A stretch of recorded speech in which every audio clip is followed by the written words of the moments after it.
मनुष्य एक अद्वितीय स्थिति है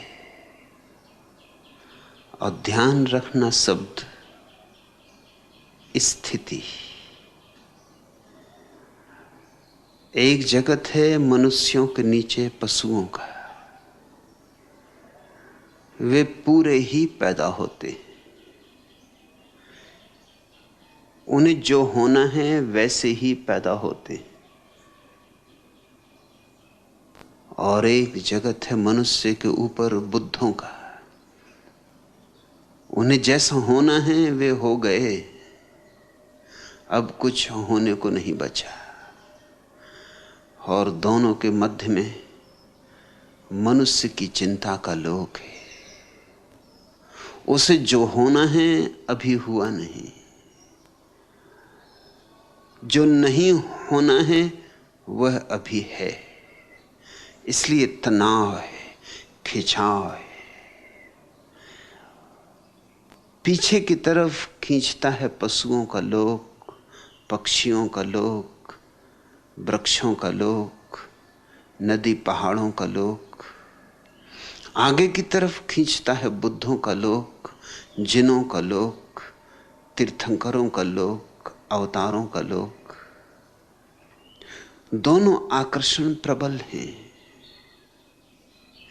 पीछे के आकर्षण का बल यह है कि वह हमारा अनुभव है, अचेतन में दबा हुआ।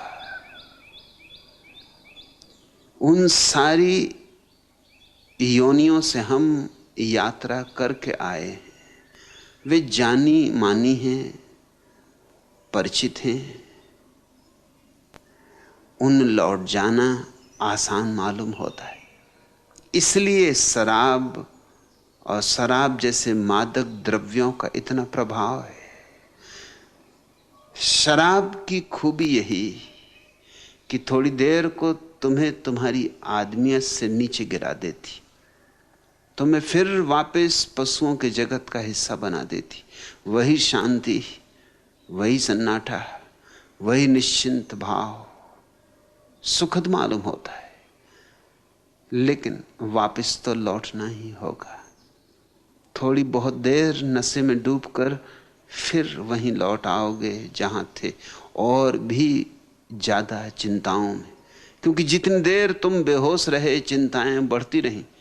चिंताएं तुम्हारी बेहोशी की फिक्र नहीं करती। फिर रोज रोज ज्यादा शराब, ज्यादा मादक द्रव्य लेने होंगे, क्योंकि तुम उनके अभ्यस्त होने लगोगे। लोग इतने अभ्यस्त हो सकते हैं कि तुम्हें पता ही ना चले कि वे पिए हुए हैं। मेरे एक मित्र हैं, पुराने पियक्कड़ हैं, गहरे पियक्कड़ हैं। उनकी शादी हुई, 5 साल बाद उनकी पत्नी को पता चला कि वो शराब पीते, क्योंकि एक दिन घर वो बिना पिए आ गए। जिस दिन बिना पिए आए उस दिन पता चला। रोज पी के आते थे तो बिल्कुल स्वाभाविक मालूम होते थे, बिना पिए आए तो थोड़े डगमगाते थे, थोड़े अस्त व्यस्त थे, थोड़े बेचैन थे। जिस दिन बिना पिए आए उस दिन पत्नी को शक हुआ कि कुछ गड़बड़ है।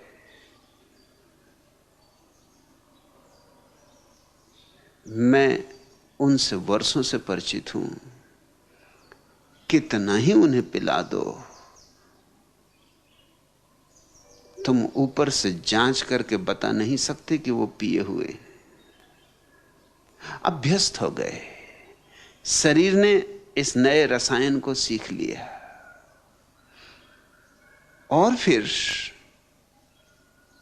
लाख भूल जाओ, भूलने से चिंता मिटती नहीं।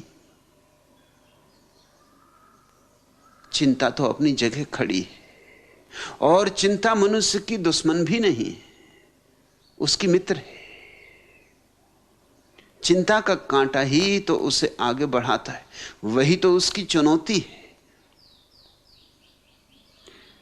सोम रस से लेकर ऋग्वेद के, आल्दुअस हक्सले के एलएसडी तक आदमी निरंतर इस बात की खोज की है कि मैं वापस कैसे लौट जाऊं।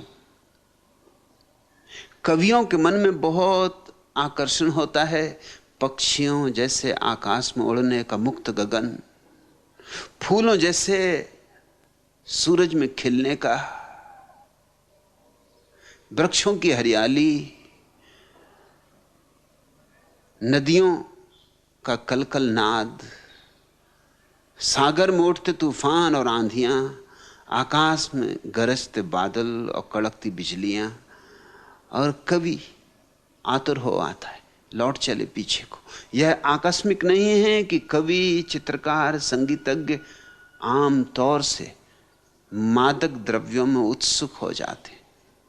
इसके पीछे कारण है, वो पीछे लौटना चाहते हैं। और पीछे लौटने का एक ही उपाय है, हम कैसे भूल जाएं उस जगह को जहां की हम। मगर समय में पीछे लौटा ही नहीं जा सकता।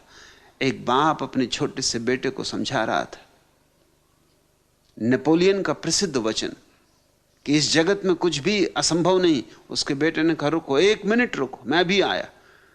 मैं अभी सिद्ध करता हूं कि एक चीज निश्चित असंभव, मैं बहुत दिन से करके देख रहा हूं, संभव होती नहीं। वो भागा गया स्नान गृह में और वहां से टूथपेस्ट की डब्बी ले आया।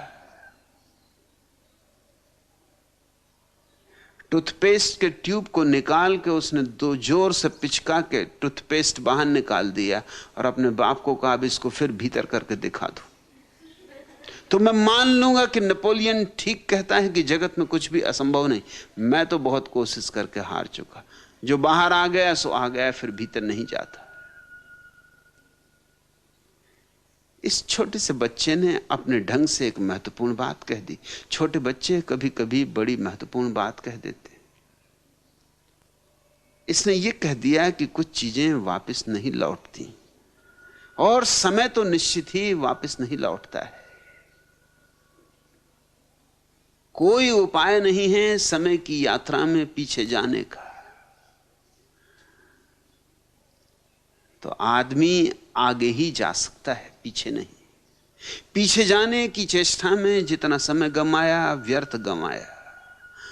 उतना समय अगर हम आगे के पड़ाव की तलाश करने में लगाएं तो चिंताओं के पार हो सकते हैं, चिंताओं का अतिक्रमण हो सकता है। मनुष्य के भीतर बुद्ध होने की क्षमता है। आया है पशुओं के जगत से, मगर लेकर आया है गीत बुद्धों का। गाना है वही गीत, तभी संताप मिटेगा, तभी चिंता टूटेगी, तभी ये बिखराव हटेगा।